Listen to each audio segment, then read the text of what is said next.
What is going on, Voodies? It's a beautiful day here in Tampa Bay, and thank you so much for tuning into the VooDoo Chef podcast tonight. We've got a great podcast. I got to tell you how stoked I am. My man, Chef Troy Heller, all the way from somewhere in Colorado. Don't ask me the city. We're just going to say Denver or thereabouts. Checking in, we're going to learn all about what he's got going on. More importantly, tell you a little bit about the connection between he and myself. He may or may not had a little bit to do with the voodoo-fying of this guy right here. And we're mad thankful for that. And you're going to hear all about it tonight.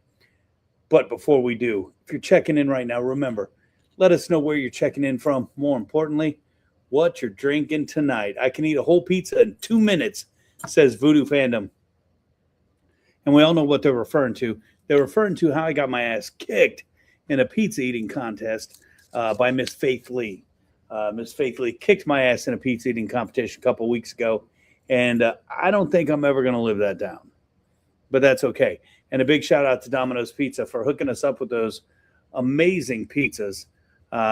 Great night. And if you're watching on Instagram right now, I'm going to tell you right now, I apologize for whatever the fuck's going on that Instagram stream where we're like right the fuck in your face. But Dr. Sweet Smoke, thanks so much for checking in, drinking that Buffalo Trace. And Sean Vest, Bridge King, checking in.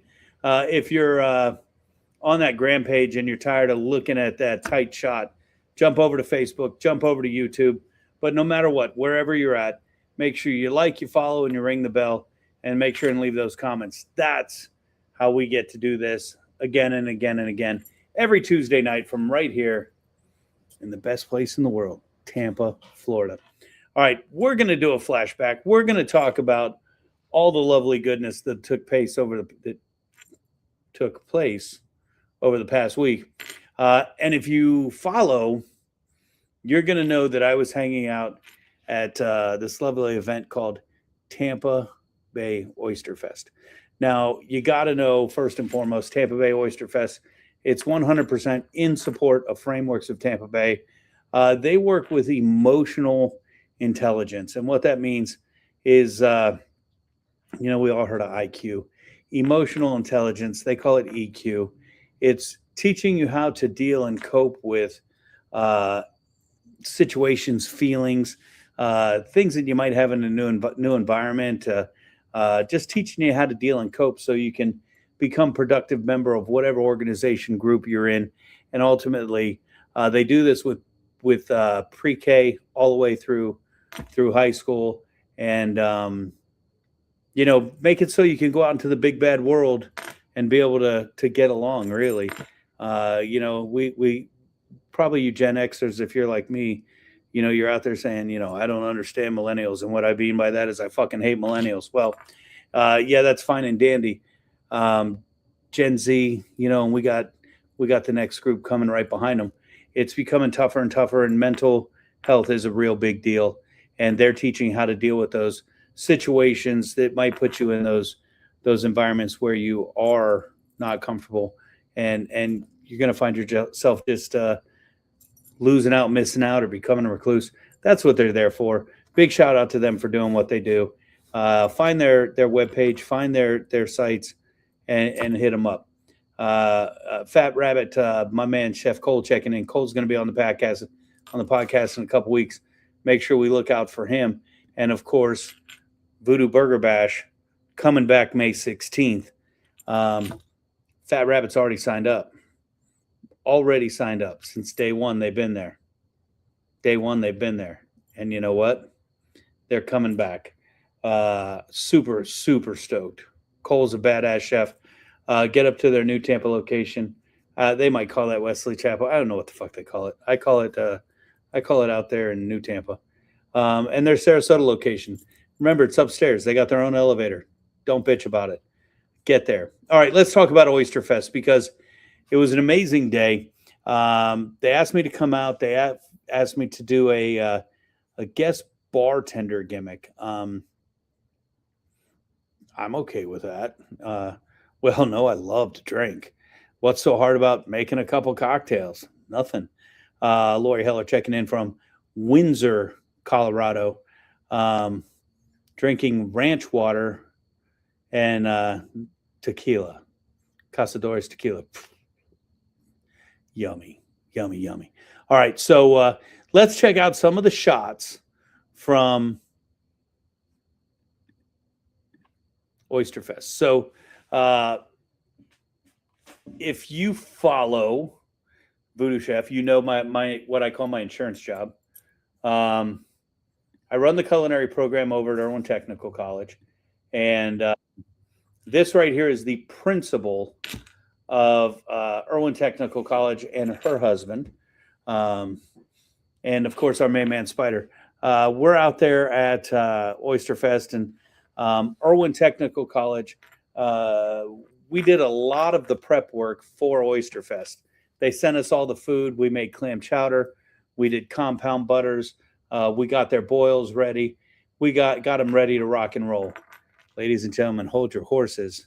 Checking in on the gram right now, my good pal, Johnny B from John.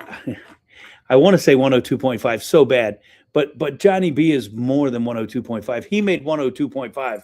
They didn't make Johnny B. Johnny B is one of the most badass comedians in Tampa. I'm proud to call him my friend. It's good to see you out there, my friend.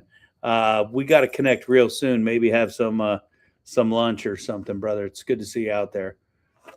So here we go.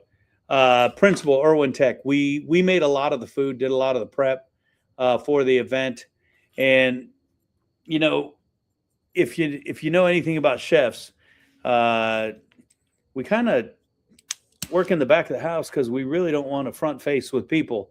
So Spider and I jumped right into the back and started hanging out with some of the chefs. And lo and behold, who's there? My good pal, Chef Mike Beatles. He works at Irwin too, and he's a former chef of the Tampa Bay Buccaneers, hence the logo there on his chest. And this is the gentleman who made all these boils that you see here in the background. These things were full all day, and they just kept running out batch after batch after batch of seafood boils, and just one of the dishes we got to partake. I ain't gonna lie, I just took a picture of this guy because he had a monster hat on. He's just sitting there going mad, shucking oysters, oyster after oyster after oyster. And Big Eddie C just popped into the green room. He's going to be joining us in a second. Big Eddie C, don't forget, I got you a case of oysters. Of course, our good buddy Mark from Coaqua was out there. Mark also with Blue Note Bourbon, and Blue Note Bourbon was out there as well. So we had a great time. I must have drank at least a dozen of those damn Coaquas. Jimmy McNamara, big supporter of every restaurant in Tampa Bay. He's the general manager of Fabian Restaurant Supply House. Ended up running into him and hanging out with him a lot of the day because he's a good pal of mine too. He's on the podcast here. And don't forget, when is it? January 1st? February 1st, the Steve Pena Memorial Poker Tournament, proceeds to fund the VooDoo Chef Foundation, $40 buy-in. Get your tickets at VooDooChefPoker.com right now. Right now. Here we go. Another one of the gentlemen cooking. This guy was making grilled oysters. I got to tell you, probably the best oyster of the day. I'm going to say that about every oyster, just so you know. Just some of the volunteers hanging out there with another one of the masters. Some of our good friends from the Epicurean Foundation ran into these guys. Epicurean Foundation, of course, part of the Tampa Club downtown, one of the most elite clubs in Tampa Bay, because it's the only club with one amenity, food. And I got to tell you, Chef Thomas makes some amazing, amazing food. You hear me talk a lot about him during A Taste to Remember, because he definitely serves up food to remember, man. Let me tell you, the seafood bar where they just bring out lobsters in a big ass bowl and just keep pouring them on top. It ain't nothing like that, man. All right, here we go. I was asked to be a guest bartender, and of course I, got all dolled up in my blue jeans and black t-shirt. And here I am. Spider took these shots. We did a little bit of Blue Note Bourbon with a little bubble Coaqua, and then we finished it with pomegranate seeds, a little bit of grenadine lime juice, and of course, if you look real close, you can see a Voodoo Magic barbecue rim on that glass. We served these up to a lot of people that day. I was lucky enough to be paired with Dennis Phillips. If you live in the Tampa Bay area, you know he's your go-to weather guy, right? And so I got to be paired with him to make cocktails. Let me tell you, just what you see on TV, that's him, man. Super, super cool cat. Here we go. Let's see. I don't even know what's next. The Tampa Bay Cheerleader Alumni Association. So these are all former Tampa Bay Buccaneer cheerleaders. They're very good to us. They help us with the parades. They help us with the poker tournament. They were out helping out at Tampa Bay Oyster Fest. Just a great group of people. And then, of course, the Tampa Bay cheerleaders of today were also at the event. So got a little shot with them. This is just amazing. This is a great story. This young lady here works with the event planning groups, but this young lady right here, I met this young lady in 1997 when she was a student at Hillsborough High School. She now is in public relations for the city of Tampa and works with Mayor Jane. And we all know Mayor Jane's such a great person. And when I found out that Janelle worked with her, it just made it just meant to be. Janelle was out there hanging out. Janelle's going to be on our Gasparilla float with us. Super duper. Why is my pictures not changing here? I'm struggling. Oh, because I got to go up here. Special. All right, here we go. Mr. Ray Roa, editor-in-chief of Creative Loafing Magazine. Just a cool dude. You never know who you're going to run into. Of course, we talked about Dennis Phillips. Here's MJ from the MJ Morning Show. He walks up to me and he goes, dude, you haven't been doing any hamburger judging lately? Of course, MJ was a judge at last year's finals for VooDoo Underground, and he was upset that he wasn't getting to eat any more of our burgers.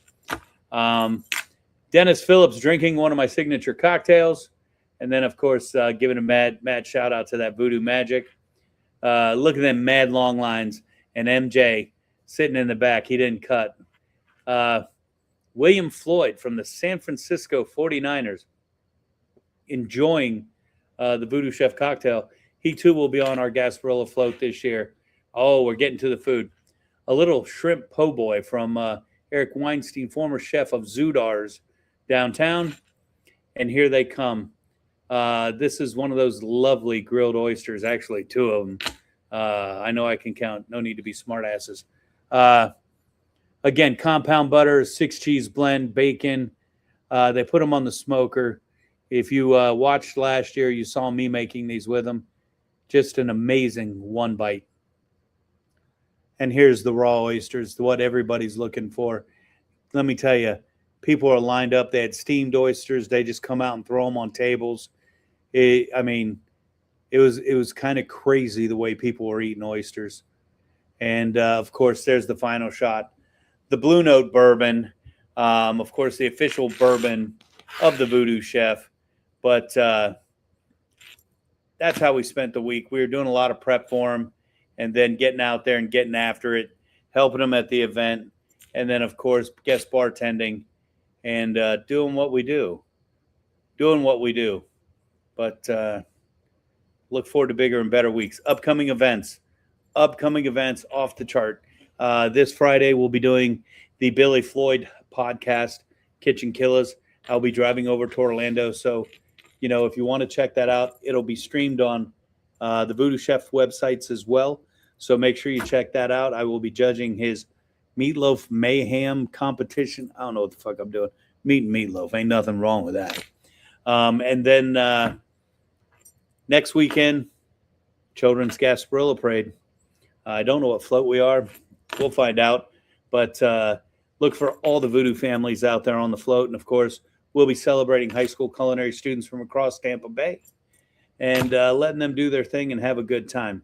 The weekend after that, it's a busy weekend. Thursday night, we have our Gasparilla kickoff party at the Epicurean. If you don't have a ticket, I am so sorry. It's already sold out. But we will try to stream that so you can check out our live cooking demo. Friday night, we are taking a much-needed night off because Saturday is Gasparilla, the biggest, best party in the nation, and it happens right here in Tampa Bay. Wicked playing live on our float. Billy Floyd going to do a little pre-show. And who knows? Pay close attention. You might learn about a little after party we might be happening. You got to pay close attention. And, of course, the day after that, very next day, is the VooDoo. I wish it was the VooDoo Chef Poker Tournament. It is the Tony. Fuck, I already forgot the goddamn name. VooDooChefPoker.com. Log in, reserve your spot. Too many things going on. When we come back, Big Eddie C's joining us, and it's just getting started.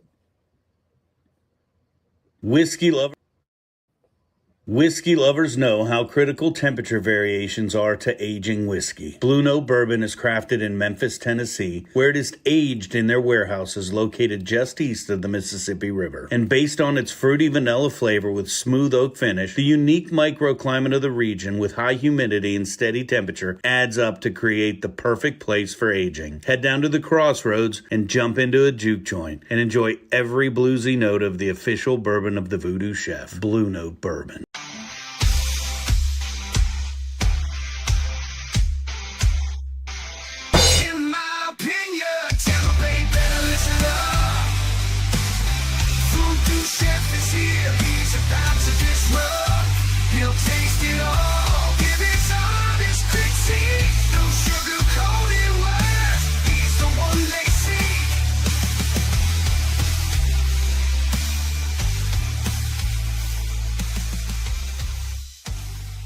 What's going on, Booties? We're hanging out at Q Southern Barbecue right here in Oldsmar. They just opened. And if you know, you know. Check out these burn ends. Oh, my. You know I love burn ends. Man. Not only amazing burn ends, you get to wash it down with an RC Cola. Talk about going old school. Talk about bringing it back, right? Man, Q Southern Barbecue. You guys got it going on. In my opinion, one of the best there is. Get you some.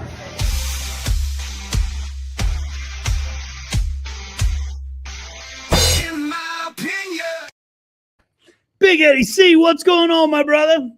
Dude, man, I was looking all through this house trying to find something sweet. That's why I didn't log into the green room promptly at 8, because I'm scouring my house, and it's like we got everything here. Everything.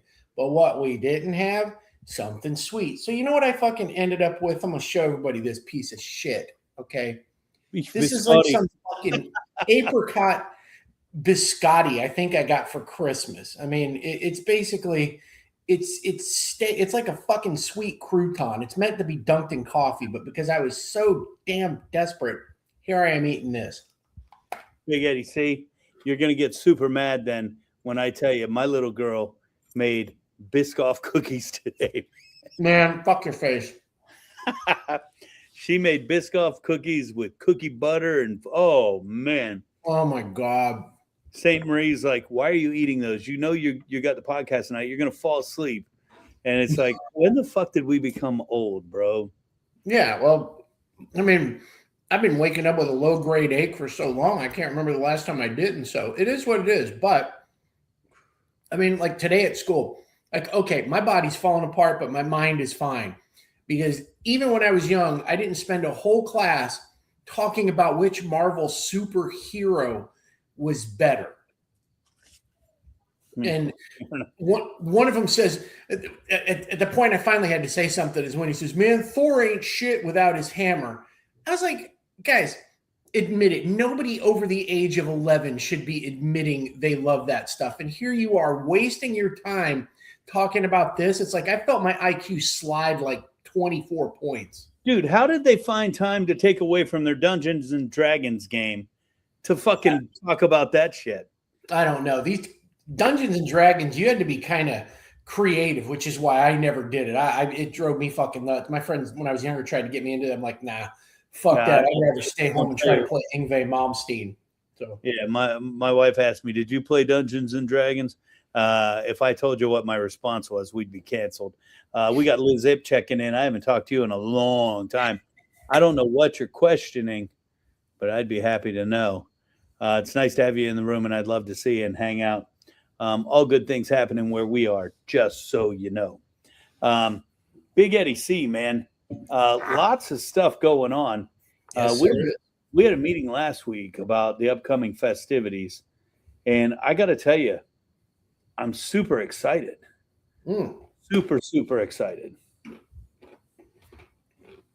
For some reason, I really am this year, man, just because there's so much shit going on. Kids Parade, Epicurean, Big Boy Parade.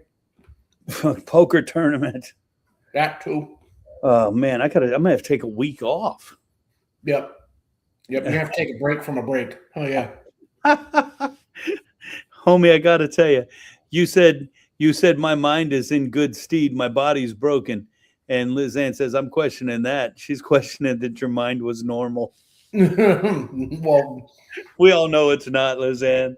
No, I'm just saying by way of comparison to some of the stuff I deal with. Yeah. Oh man, this is one of those cigars that one of the girls got me. Angelina got me this. She got this hand rolled down in Ybor City, and I got to tell you, this one's money, man. Is it? Yeah, I don't know what it's called. Don't even give a fuck. For a stick, man. What's that? A great night for a stick, sitting out on that patio, a little right. Cold. Such a beautiful day here in Tampa Bay, and we're going to get some rain on Thursday. I hear, to quote my boy from Rock and Roll High School, I hear it's raining cats and dogs in Idaho. We're supposed to get some mad rain, and the food truck's scheduled to go out. So I don't know what that's going to look like or feel like, but I got a strange feeling if we're going to be blanketed in water, that food truck might be staying home. Yeah. Yeah. Food trucks and rain don't go all that well, but especially when it's the counties and I've got to drive it all the way to Apollo Beach. That might be a hard no.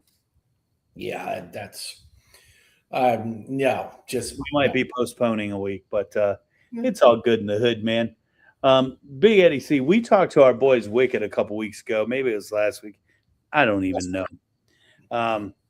I got some lowdown. I don't know if I shared it on air. I don't know if they shared it on air. They're playing some covers on the boat this year. Yeah, they said they got a couple surprises lined up. I'm down with that, man. I mean, I'm excited for that day, man. I'm like saying my prayers and sacrificing things at the full moon so that the weather's nice. Because wasn't it Scotty said as long as it's above 50 degrees, they're going shirtless. I was like, oh, boy, yeah. Fucking moon. Man, we got superstar after superstar checking into this podcast. We got Renee from Renee's Kitchen checking in, and let me tell you, right? If you haven't had Renee's tacos, oh, get you some. Get the fuck down there. Oh my god. I mean, I don't know why we haven't done an IMO on Renee's Kitchen yet, because oh my god, his tacos, right down across from JC Newman's, you can't go wrong. No. You can't go wrong, and he was doing tacos on Channel 10, I think, either this morning or yesterday's morning for the big Taco Fest coming up. Oh, wow. How did we not know about the Taco Fest coming up? What the fuck? Dude, I don't know. Sometimes I find out about shit after the fact, and I don't know whether to blame somebody else or blame myself. Yeah. I think we just self-induced, all wrapped up in our own world. And right behind Renee, almost as if they're hanging out together, coming in at the same time. Good pal Max Sherrard checking in. And, of course, Max Sherrard is from Nosh Caterers, and he has the absolute best bagel in town. I don't give a fuck what's popping up around you. You figure that out. That's Tampa's bagel boss right there. Damn straight it is. And if you can get him to make you some rugula, fuck. Oh, man. Oh, man. It's got to be better than this thing. Dude, everything's better than that fucking piece of rock you're eating. That's not apricot. That's apple rock. Dude, by the end of this thing, I'm going to have fucking meth mouth. I'm gonna smile at everybody, and it's just gonna be like those cartoons where the teeth are swinging. Max says he's hanging out, putting down a pint of ice cream. Good for you, Max. You know what? Since we got all these chefs in the room, we're just going to throw the challenge out there right now. The VooDoo Chef Burger Bash is coming back, looking for the best burger in Florida. We already have 6 competitors signed up, and we have people coming from as far as Marathon Key. We've got a team coming in from Boca Raton. I don't know why our locals aren't getting all over this. We're looking at a brand new venue. Don't worry, we're not going to be out on the hot back parking lot of a venue that we won't mention. Holy shit. Brand new venue, brand new scheme, May 16th, Burger Month. Sign up now. If you need to sign up, you want to sign up, you guys all have my direct cell. Text me. We will get you that link. Believe me, I'm going to send you the link whether you want it or not. We want to see you as the best burger in the state of Florida. So, don't sing it, bring it. Don't tell us what you got. Show us what you got, and don't just show us. Show everybody in Tampa Bay what you got. It's going to be a great night. Back up your word, man. If it's so good, put up. Man, there's an animal getting just in pain somewhere out in this, whatever I live on, these wood fucking things I live on. And it's horrible listening to that animal cry, dude. Oh, jeez. Max says he may be open in May. Max, let's do it, man. Let's get you at Tampa Bay Burger Bash, and let's get everybody out there. Of course, if you're not sure what we're talking about, we put on a big event where we look for the best burger in Tampa. Kind of what you may have seen in those photos from Tampa Oyster Fest. Just replace oysters, which are my favorite in the whole wide world, with burgers. And when I say burgers, I mean burgers. These guys bring out the most amazing burgers. They serve them to the public. You get a chance to vote for your favorite. We have a fan favorite. We have a best use of bacon category. Do we have anything else? Of course, we have the best burger in the state of Florida. I thought we had a VooDoo category, right? I thought we had another category. I don't know what it is, but there was best use of VooDoo, I think. Yeah, I think that's a thing. I'm going to go ahead and put the link up here. If you want to sign up to participate in Best Burger Florida, click that link, complete the form, and we'll be ready to rock and roll. I'm excited, man. Dude, I got to tell you, when we canceled that event, I was a little distraught. I was kind of uncertain if we should, but I think we made the right choice, separating a Taste to Remember out and making that its own event, and moving burgers to May.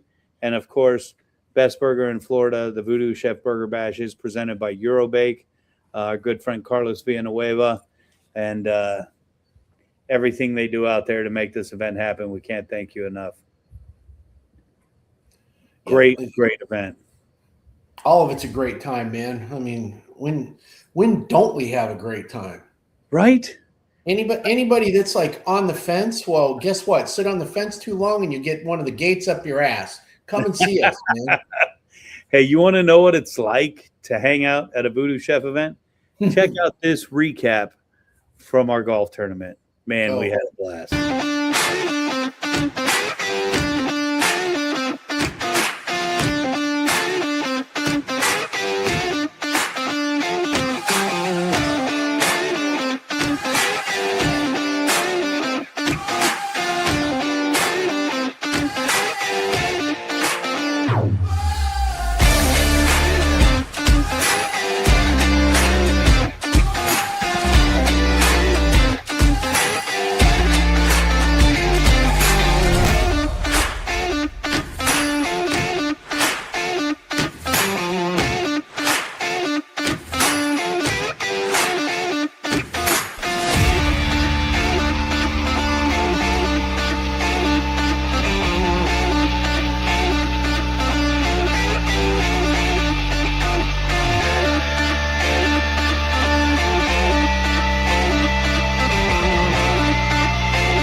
All right, we got a lot of people over on the gram tonight.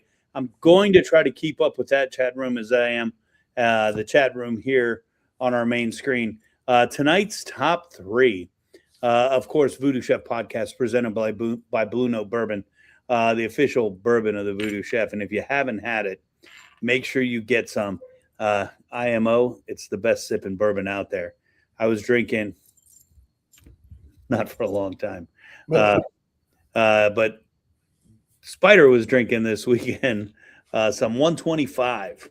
And let me tell you, I was a little mad jelly because I really wanted to try it, but we're kind of hanging loose for a little bit right now. That 125, he said, was going down super smooth. Tonight's top three, Big Eddie C.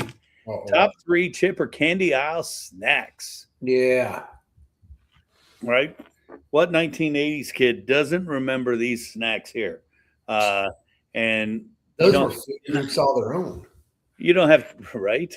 You don't have to be an 80s kid, but these are all still available right there on the snack aisle. Play along with us. Remember, here's how it works. We're going to remove snacks one by one until we're left with the top three. The top three will be the ones remaining. And we're interested to know what you guys think. Of course, we're going to end up posting this. We want to see what you guys think. If you don't like our top three, make sure and post your own. Big Eddie C, tell the truth. How many of these do you know of and have you had? Oh, I've had them all. I'm pretty sure I've had them all. I'm pretty well. I know there might be one. One I haven't had. One or two that I have not, but I got to look it up and I'll tell you if I have or not. I've had all of these sans one. I have no idea what a Dunkaroo is. Yeah, I'm looking that up right now, man, because I don't think I've had it before. Dunkaroos. Big shout out to A Weber 33 checking in. It's nice to see you, brother. I hope you're doing well. Hope you and your family are just living life large. Thanks for checking in. Macy, Faith Riley, you too. Thanks for checking in tonight. If you're out there, let us know where you're checking in from, what you're drinking. Chemo Gray in the chat room. And our guest tonight, he and I were chatting right before the show started. And he asked if Chemo was still hanging out. And so I'm glad Chemo popped in the chat room tonight. Again, let us know where you're checking in from, what you're drinking. And Big Eddie C, we're going to start with you. What's coming off this list, brother? Because I never had it and I don't think I would have. Well, who am I kidding? I was a kid. I would have eaten every fucking thing. Whatever Fun Dip is. I just looked it up. Oh, God, you've never had Fun Dip? No. So we got Sean Vest checking in, Bridge King 4449. Of course, he's out there building a bridge somewhere. Sean Vest, thanks for checking in tonight. It's a kangaroo cookie with icing to dunk it in. I've never had that. Big Eddie C, if you've never had a Fun Dip, you have got to get one. It's basically a pixie stick. Yeah. Right? With a vanilla stick that you lick and you dump it in the pixie stick and eat it. But you don't do it like that. You take out that vanilla stick and you just eat it like a fucking lifesaver and you fucking pour the sugar in your mouth. Okay. Yeah, that sounds about right. But where the hell's the Fun Dip? Fun Dip's got to go, you say. Fun Dip is gone. There's some heavyweights on here, man. So, we got to get rid of the bantamweights. Yeah, the kangaroo's got to go, bro. Kangaroo's got to go. Taking that out right away. I've never had it. Don't know what it is. I don't want to work with cookies. Cookies just have to go like this, bro. All right, Big Eddie C, we're on to you. We can't see behind the Blue Note sign. Is there something back there? Okay. Bugles. Oh, there we go. Okay. Bugles. Now tell the truth. That did you put the bugles on your fingers like they were fingernails and do this shit? Oh, I know. I'm sure I did it. I probably stuck them in my nose. I probably stuck them in my ear. I did all kinds of shit. All right, what are we killing here, buddy? What's coming off this list? Tampa Bay Matt checking in. What's going on, my friend? I would love to know if you caught any good fish lately, buddy. And more importantly, when the fuck can I retire? I don't know if I told you, Ed. Tampa Bay Matt, of course, one of the guys that handles some of the money. I asked him, I said, dude, how am I looking? When can I retire? He goes, bro, you got enough money right now to retire. You could retire today and live happily the rest of your life. As long as you die by Friday. Yeah, I was waiting for the right the rim shot there. Boom, boom. Yeah. All right, what are we getting rid of here, buddy?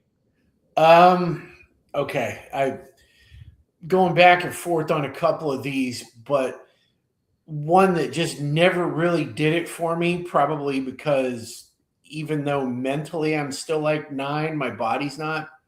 Ring pops. Ring pops, man. I love me a sour apple, a green apple, whatever it was. But what's it? I mean, green apple, Jolly Rancher, green apple, ring pop, same thing, different device. Yeah. Right. I can't lie, man. I would eat every single one of these. Oh wait. Yeah. No, I won't. Fuck Pop-Tarts. Not my jam. I forgot they were up there. I used to like them, but I don't know. I think there came a point maybe whether my taste buds changed or they changed. I used to eat 2 packs of them like at breakfast, and that was just for starters. That was the amuse-bouche. So, no, I just now, no. There's a bakery in town that kind of makes like a Pop-Tart from scratch. See, we would call that a hand pie, and that's what spawned the Pop-Tart. Yeah. But there's nothing better than a fresh pastry, man.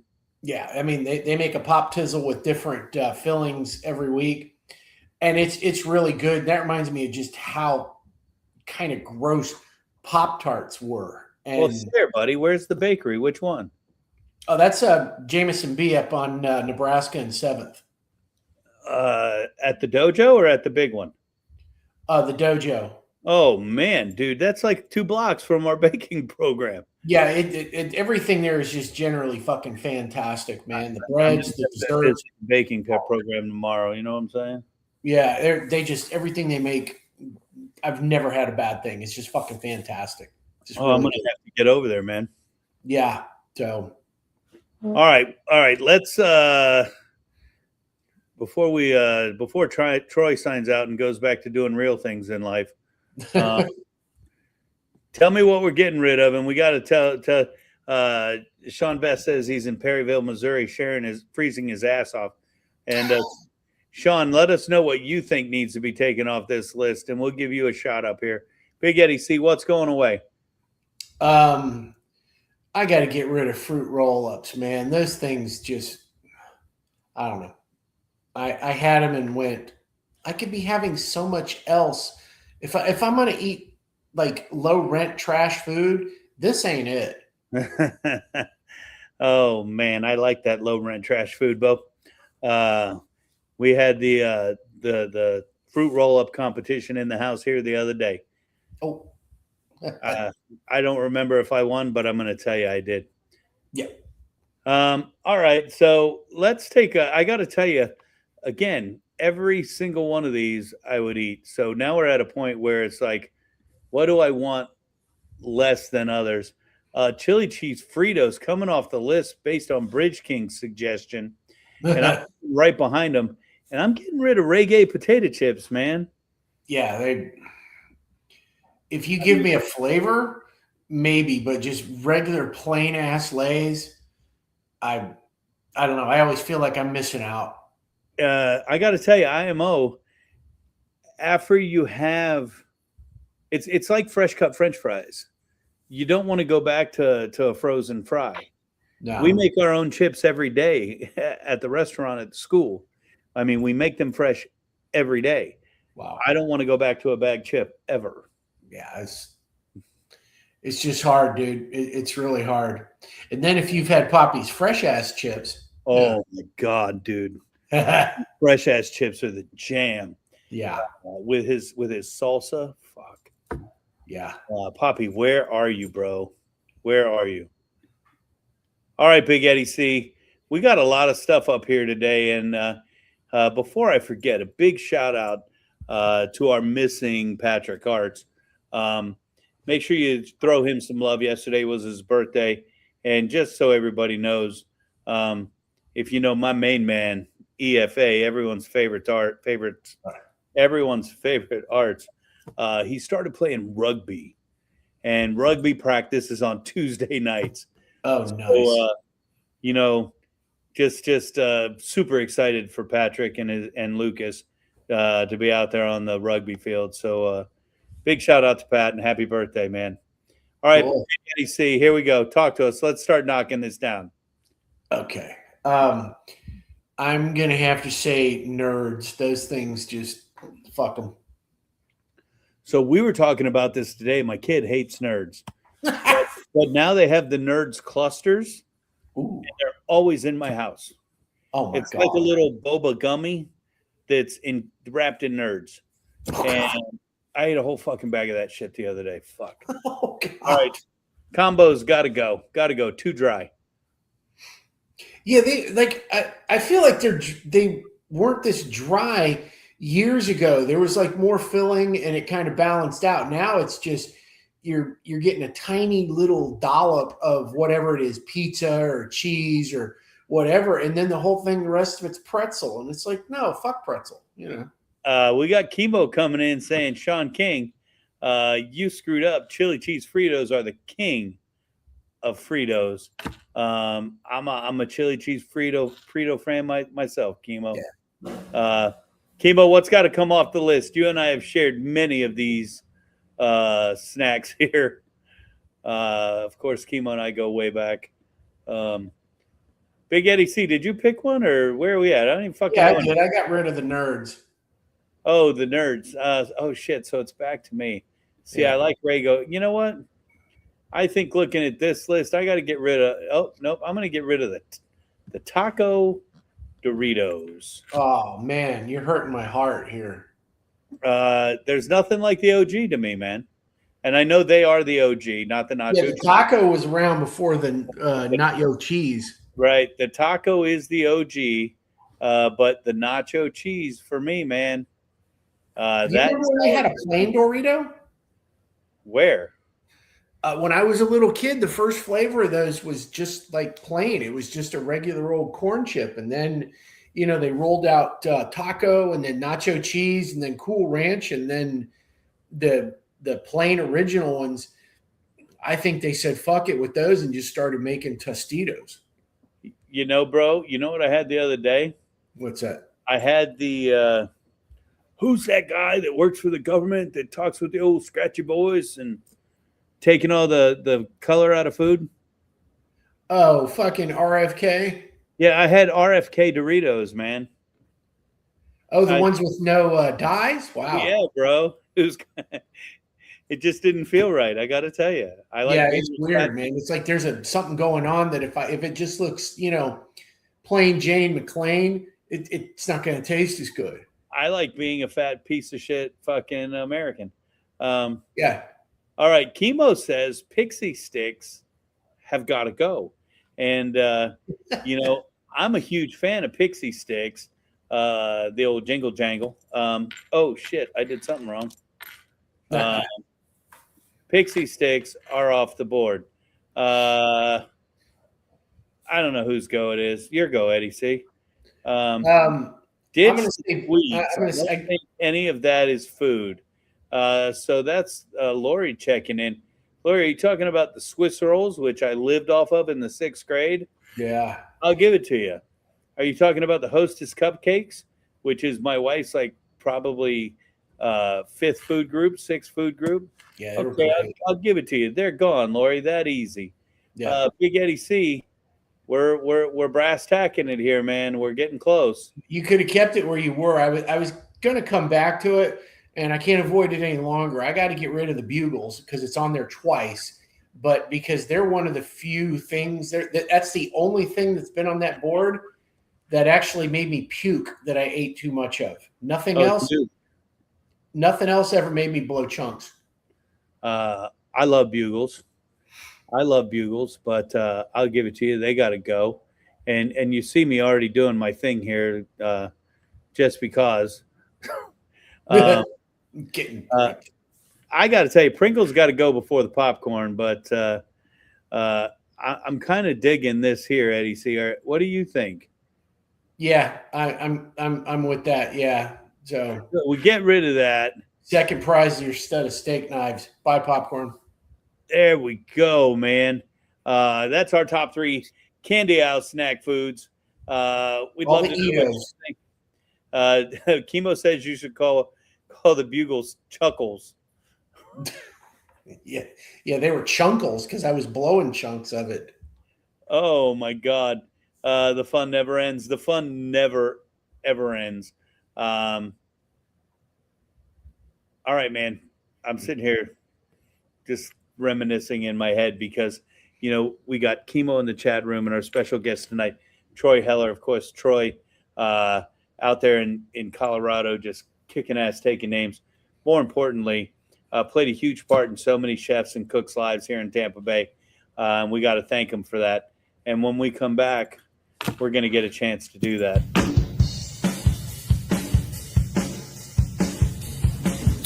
What's going on, Voodies? It's time for a little VooDoo throwdown. You think you can take me? Let's see it. My pilots are lit. I've got my meals. I've got my 2 3.5 ounce ground beef burgers. And, of course, on our burgers, VooDoo dust. And what we're going to do, we're going to do smash burgers. And I'm going to show you how fast it can be done. And if you think you can beat me, tag me, at me, slash me, duet me, whatever it is you do, and send it to me. Because we're about ready to go. And we're going to knock this out of the park. So time will start once the first piece of food hits the grill. And that's the same for you. So, if you're going to play along, get ready to rock and roll. Because it is on. Like the pilots, grab your me's, VooDoo like we do. All right, here we go. Get ready, homies. Oh, look at that first patty.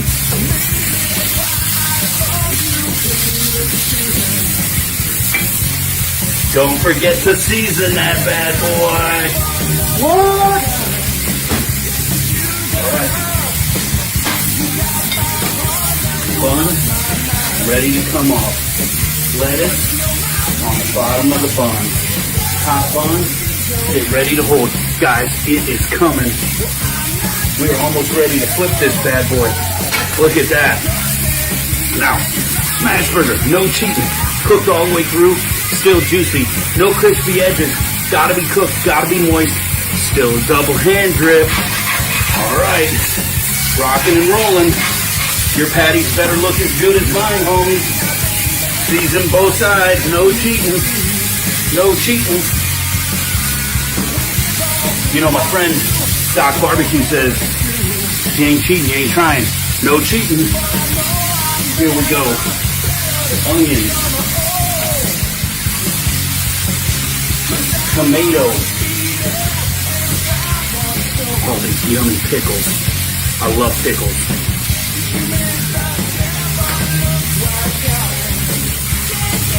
I hope you guys are ready. I hope you're ready.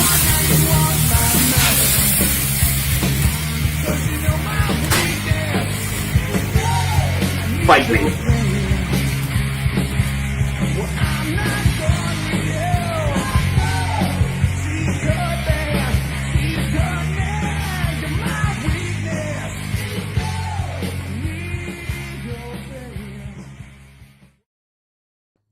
Fight me, big boys. I want to see it. I want to see you film your burger and send it to me so we can put it right here on the podcast. I don't even remember what my time was. It doesn't matter. Mine would be like 8 minutes. There's no fucking way. Not with that big ass 7-ounce patty and moving it around and fucking around and scraping and doing all my other bullshit. It'd take, I think it probably takes less time to do the cheesesteaks. I don't know. And I'm still It's not unusual for me to come into the kitchen at school and there's times written on the window. They'll have their name and their times. And I'll be like, H, what are you doing? You showing the fucking video again and having competitions?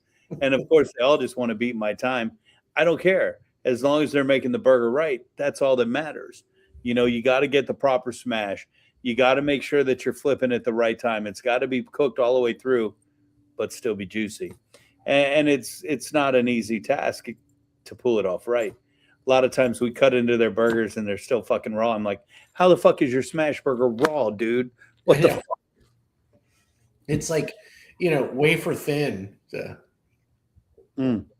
Speaking of wafer thin, have you had a Tower 10 burger, dude? A Tower 10 burger?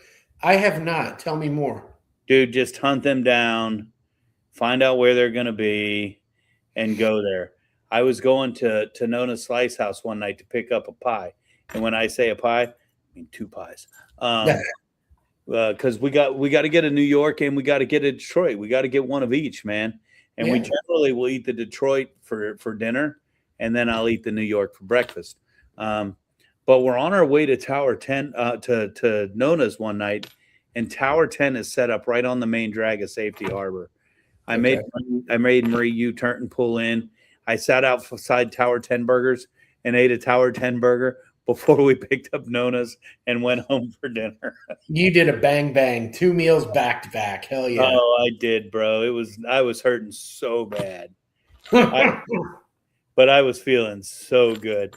And my doctor wonders why this is what he gets. Yeah. That's why my doctor said, you got 10 to live. 10 what, doc? And he looks at his watch and says 9, 8, 7. Oh, man. We got Troy coming in, and I got to tell you, I'm super stoked. But we got to tell you about why we're here before we do that.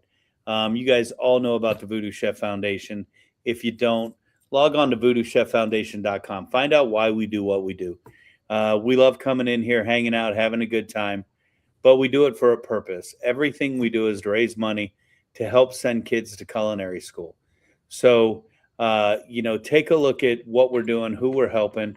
We could tell you the many stories. And matter of fact, we will. If you haven't heard or met Alexis Quinones on the podcast, she's been in as a guest. She's filled in as a guest host, and you've probably seen her in photos and different things we do. I met Alexis when she was probably 14 years old. She did 4 years of culinary school at Chamberlain High School before winning the high school recipe challenge put on by the VooDoo Chef Foundation. And we gave her a lot of money to go to college. She is now the chef of a ship in the U.S. Coast Guard. And it's kind of funny that we say that because she's rarely on her ship. She sent me pictures not too long ago. She's in D.C. doing private caterings for all the bigwigs. Please don't start typing politics or colors in the chat bar. Food sees one color. That's it. And she's just catering for anybody and everybody. She's flying all over the country, kicking ass, taking names. And if you're not watching Hell's Kitchen right now, number one, you're missing out. Great season. Number two, you're missing Jada Vidal. Jada Vidal is representing the state of Florida. And, Jada is Jada. She's an anomaly. She's one of those naturally gifted badasses in the culinary world. But I'm excited to say she won the high school recipe challenge, came in second one year and won first place the next year. It's a senior competition. She won second place as a sophomore, first place as a junior, and then in her senior year said, you know what, I'm going to let other people share the wealth, not being cocky or arrogant, but understanding that more people need money too.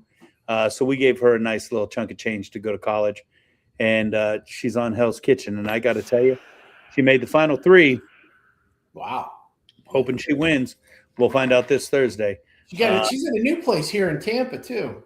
Yeah, it's same owners, but they're doing that little private dining shit. Something like that. It's not far from UT. I did see something about that. So Or Yeah, down the they're street? doing that little omasaki. I probably saying that shit wrong. You come down, you get the course dinner. Jada Vidal popped into the gram right now. Jada, did you hear all the nice things we were saying about you? I fucking hope not. Yeah, I hope not. 'Cause we were just saying nice things. I hope you didn't hear all that shit we were talking. right. Jada, you can come play trivia with us tonight. That would be fun. If you want the link, all you got to do is text me. We'll bring you in for trivia.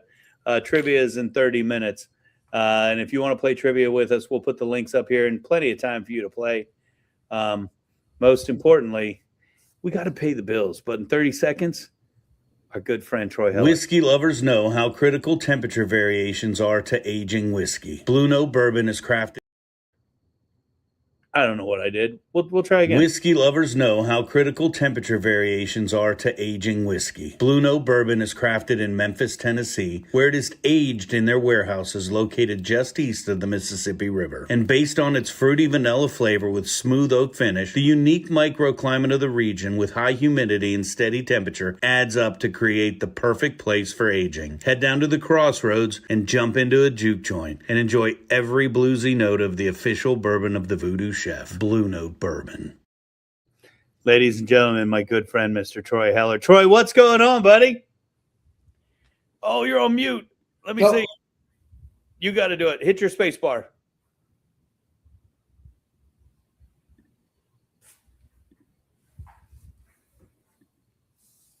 Wait, we'll get it, I promise.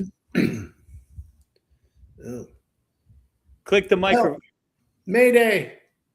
SOS Danger, Will Robinson. Yep.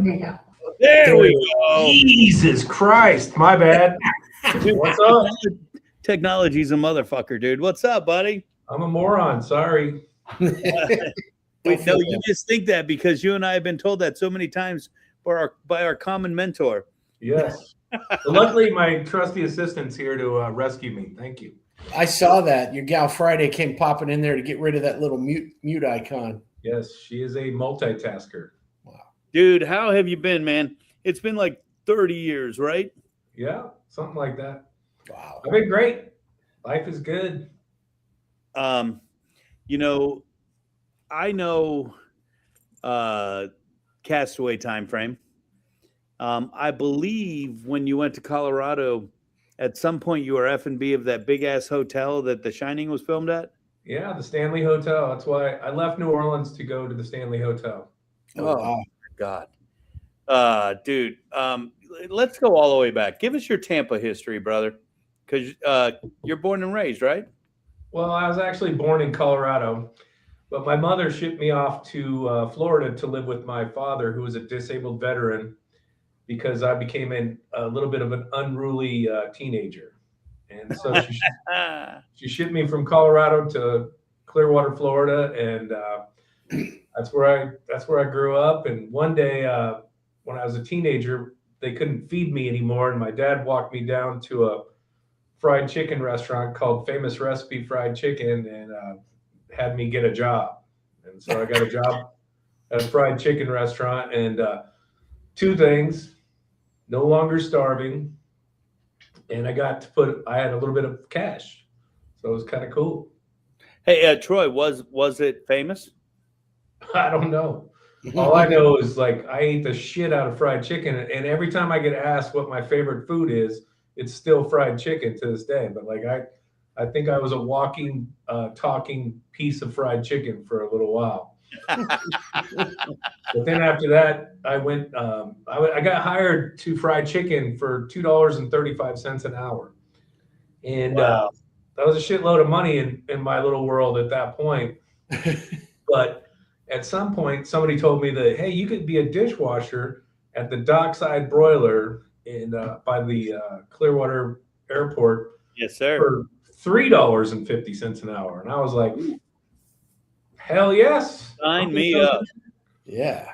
So I went and washed dishes and met my mentor, Anthony Chick, and the rest is kind of history at that point, I guess. Oh man, that I we were sharing a few quick stories, and we can do more of those. But I want to focus on you today. When you went to the chicken restaurant, you said, you jokingly said it was you needed to get fed. Yeah. How did it feel? How old were you at that time with the fried chicken restaurant? I was almost 15 years old. Almost 15. So about the same time I started. It's that, first of all, our industry is that we don't see race, we don't see color, we don't see weight, we don't see any of that. No. We see work ethic, and we see want, and obviously you walked in with both of those things, but that money, it's like crack, right? Well, I mean, I was terrified, and it took me 2 weeks. I hid in this. They had this little dish compartment area, and I hid in there for a little while. And sooner or later, they hired me because you got to fry chicken at some point. And I learned how to. They had these pressure fryers. They had like a bank of pressure fryers that had these coils on the inside, and they cook at 475 degrees, and they're pretty dangerous apparatus. I mean, I think that this was the most dangerous place I've ever worked, honestly. Oh, man. And we know why the chicken was so good now too.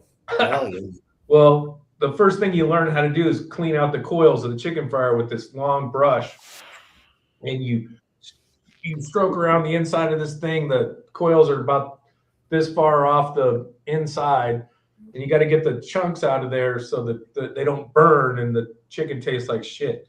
So I was learning how to do this, and I dropped the brush. And as I dropped the brush, your first instinct is to capture the brush again. So I dipped my hand in that 475 degree worth of oil, and I burned the shit out of my hand. At almost 15. But I was terrified of losing the job. So I didn't tell anybody. I just put a towel over my hand and went and hid in the corner and went about my business. And a day later, I had to go back to work. I mean, I have this huge blister. I mean, it was a pretty serious burn. And the manager of the place comes up, and she's like, "What is wrong with you? Why are you like?" And I'm like, I kind of had this burn. And she takes the towel off my hand. And it's nasty. Sends me to the emergency care, and they fix me up and send me back. And they all felt terrible for me, and I'm just like, I'm an idiot. I'm sorry. I just don't want to be fired. But I wound up mastering that job, and then moved on to the dockside broiler, washed dishes, worked with Anthony. He was a sous chef when I got hired. Pretty soon he became the chef. And I went through all the things in that restaurant. They had a salad bar. After washing dishes, you go to the salad bar, and then eventually you work on this giant mesquite grill, which is a huge round mesquite, like full mesquite grill that cooks at about 900 degrees. Damn. And we did kebabs and fried, grilled grouper and snapper and mahi and all these things. And it took me about a year to get to that place. And Troy, was that the same grill that they had at Whiskey Joe's? Similar. I think it was similar. I only worked at Whiskey Joe's for a minute, and that's another story with Joe Cicero. That's a story. But this grill, you had to feed it in the morning. You had to build this fire to get the grill to cook, because as soon as lunch happens, 200 people file into this restaurant, and you have about 6 servers take orders from their 5 tables apiece, handwritten tickets, and then come turn those into the line with one guy standing there cooking all this shit. Wait, you didn't have teleprompters back then today? No, we didn't have these handwritten tickets. So there was code. Each server had their own little, abbreviation for everything. So that was a mystery. And then they're on these, they put them in on a spindle. So like I just stand there until they were all done putting in their tickets. And then I pull up the tickets and I just spread them out, not in any particular order. And I just started throwing shit on the grill. And eventually I got the hang of it. But one particular day, I was not doing so well. And I don't know, we were running out of something. And one of my favorite habits was to take a saute pan and throw it in this charcoal box, which would create this huge boom. And everybody in the restaurant would just sit up from their table and be like, what the fuck? It was because I needed potatoes or some shit. And Anthony Chick walk out, and I'm out there and I'm freaking out. And he'd stick his fingers up my ass like, boom, and be like, calm down. We got this. And then when that shit's all over with, he looks at me and he says, you know, you don't have any talent, but you try harder than everybody else. So keep it up. And just for the record, you weren't being facetious when you said he stuck his fingers up your ass. Where He stuck at least one up my ass, and then sometimes two. That's how we got rolling. That's when you know shit was going down. And I've carried that tradition on throughout my entire career. It's not so popular these days, depending on your staff and clientele, but I think it still occurs.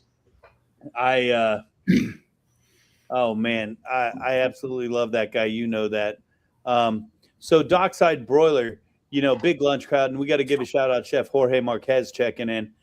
Thanks for checking in on the gram. If you want to, jump over to the other rooms, you're definitely welcome. So Dockside Broiler, took you a year, and we got Cook with Bill checking in right now. If you don't follow Troy, I'm telling you, follow Cook with Bill. He makes some badass food. All right, Bill. Love you, man. So you jump over to Dockside Broiler, and you're working under Anthony. When you started there, 15, 16 years old? Yeah. And overwhelmed like nobody's business from what it sounds like. Yeah. You master that kitchen in about a year. Where do we head next? So Anthony got an opportunity to open this independent restaurant called Shaloy's that was in Daryl's 1915 restaurant in Countryside. Are you familiar with that? No. Okay, so there was this restaurant concept called Daryl's 1915, and it was a little bit like the specialty restaurants where they had this elaborate decor. And so in this restaurant was a double-decker bus from England in the bar, in the lounge area. Wow. So you could sit in this damn thing and have cocktails or whatever the fuck. And so we jumped ship from specialty restaurants and went there, where I proceeded to terrorize Anthony quite a bit from that point on as his sous chef. And then like 19. Yeah. And then ultimately we end up at the Castaway. Yeah. So Anthony figured out that Shaloy's wasn't going to work out, and he got a job back with specialty restaurants, and he's like, okay, buddy, this is your chance. You're going to be the chef. And so I got left in charge of this sinking ship. And one day I show up at the restaurant, and things aren't going great. I know they're not going great, but I'm not a genius. But I go to the back door, it's padlocked, and it's like, fuck off. We're not open anymore. And I'm like, well, what do I do now? Wait, you need to kick his ass for setting you up for failure and hanging you out. He had enough of me. There was one point where I started getting my hair permed, right? He wasn't a fan of that. I had this mullet, 80s mullet. I wanted to be a drummer, but I wanted to also eat, so I stopped doing shit like that. But I kept with the hair, and I got this mullet. And so one day I was I had a habit of being late. Not so good. I'm a young guy. So I show up, I get this bouffant mullet. I'm about 30 minutes late. And he's like, you fucking piece of shit. What the fuck is wrong with your hair? And I proceeded to chase him around the restaurant with a saute pan, and fucking he locked himself in the office, and he told me I was fired, and fuck you, and all this shit. And I went back to the line, and we went through dinner service. He escaped somehow. And then, I don't know, a couple weeks later, he's like, I'm out. Good luck. Have a nice fucking time. Oh, dude, that's fucking incredible, because I could picture the whole thing happening. Oh, yeah.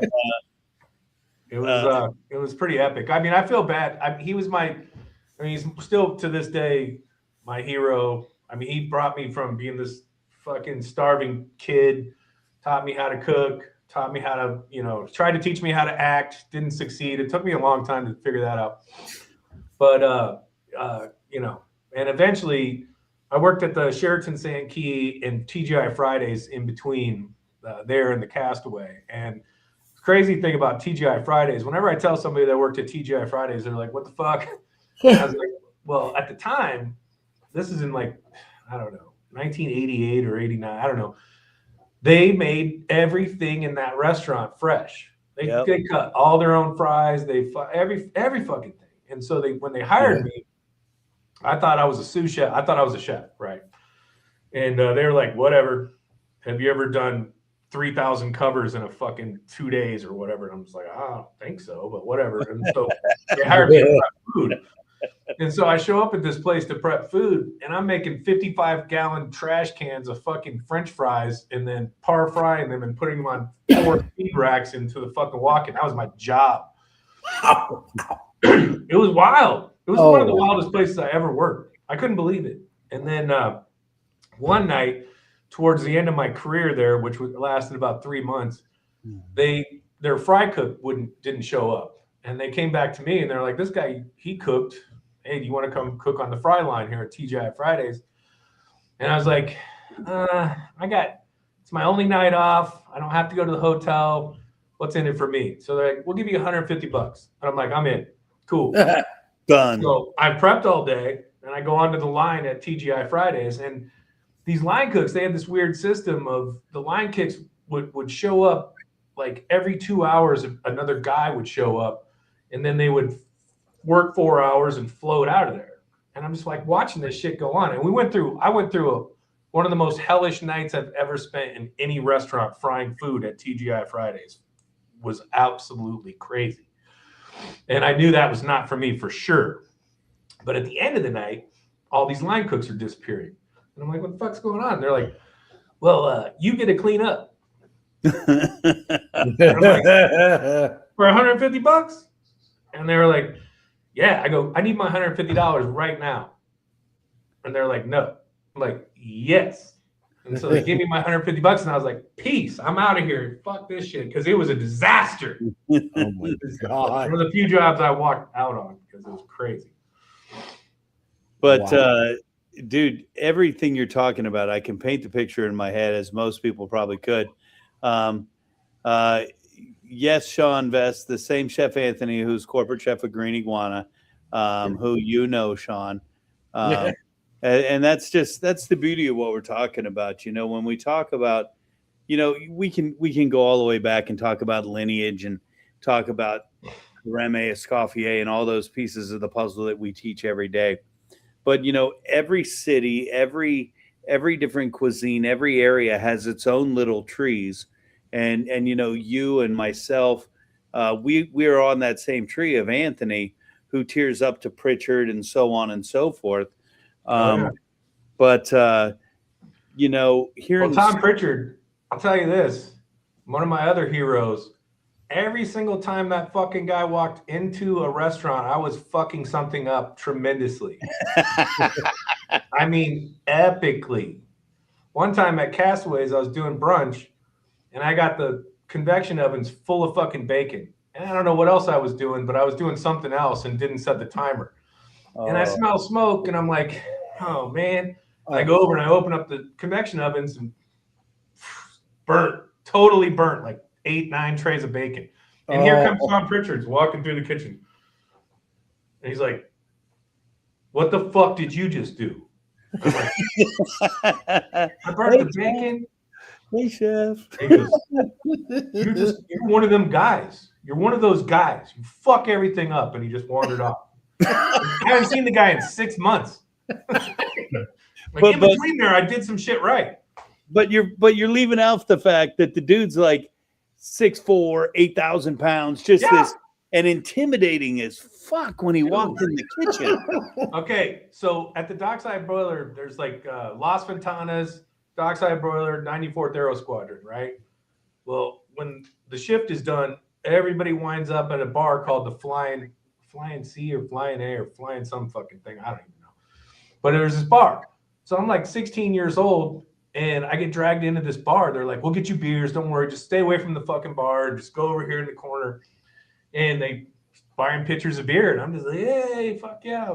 And then next thing I know, Tom Pritchard walks in, and there's a regional chef, and I don't know what his name is, but he was as big as Tom Pritchard. Like these guys were mirror images of each other. Only one dude was Mexican, and there's Tom Pritchard. Well, by the end of this thing, they're on the pool table cheersing pitchers, just kapow, and dancing and having a great time. And that's what I thought this life was all about. Yeah. Well, it can be. Right? No, I mean, there's moments. Right.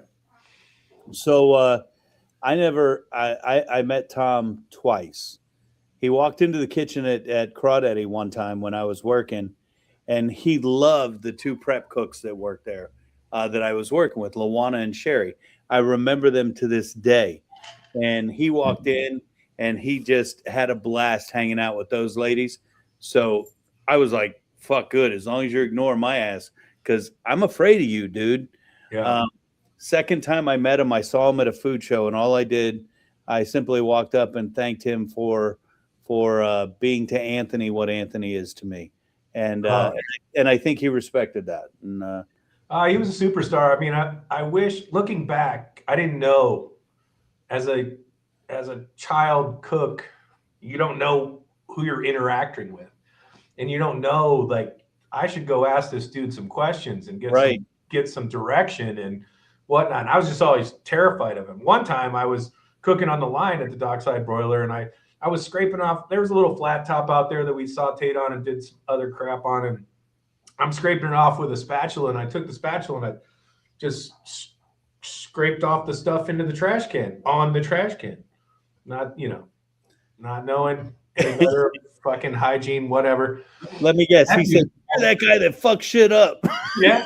And so here I'm cleaning up after my lunch shift, getting my ass kicked, doing 250 lunches all by myself, killing it. And then here comes Anthony. He's like, "Look, you piece of shit. What the fuck is wrong with you? And like, why would you do this?" I go, "Everybody does it. I'm not the only dumb motherfucker. So whatever." But people, when I tell people that's Anthony, look, you dumb piece of shit. Why the fuck would you do that? Yeah. They don't believe me that that's how he talks to people. And Oh, then no. they look at me and they wonder why I talk like that. Yeah. Oh no.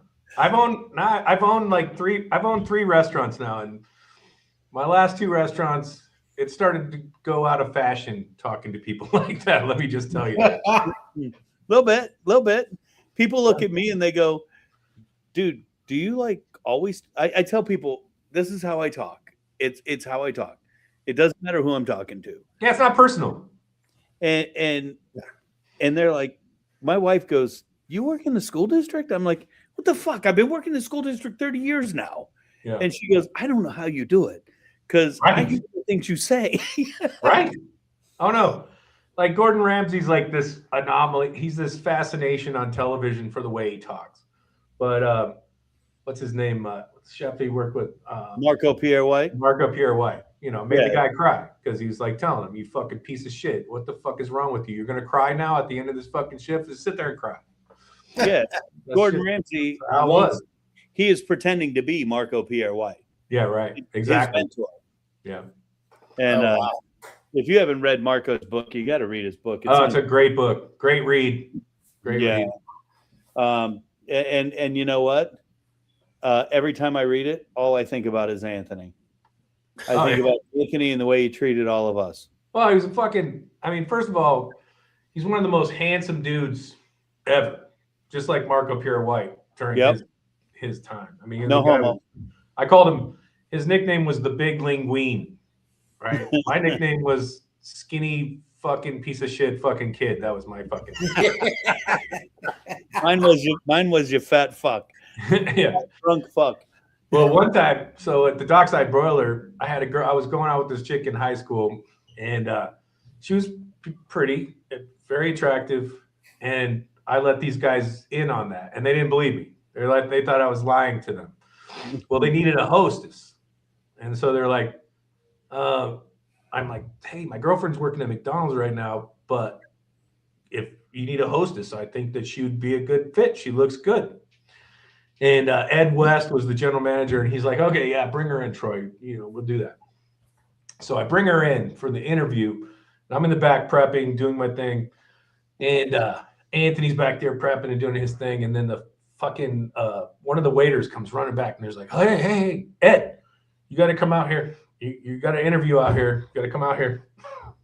And they looked at me. He's like, Troy, that's your girlfriend? I'm like, yeah. And then they all went running out into the restaurant to see this girl, and she was beautiful. And then they come running back, and they're like, "What the fuck, you skinny piece of shit? How did you do that?" And they hired her on the spot, and then she wound up running the restaurant. That's awesome, dude. Damn. That's fucking funny, man. You know, we could talk about Anthony all night, but Yeah. Let's flash forward, dude. You lived the life in New Orleans. You lived the life at the Stanley, but eventually you opened a couple of your own restaurants. But tell me, most importantly, you just filmed a pilot for TV. You have your own business. Tell us about Heller's Kitchen real quick. Okay, so for the last, 2 years ago, I was running 2 Italian restaurants called Cacciatore at Heller's Kitchen, and very successful. We were doing a great job, and but the economy and things started to get outside of the box as far as our business plan model went, and my partner and I decided to sell those, and we moved on from that. And I decided to open a catering business off, from my reputation, and I do meal prep and catering. I cater weddings. I cater weddings at a bar dominium in Johnstown. That's really beautiful, Mountain View Menagerie.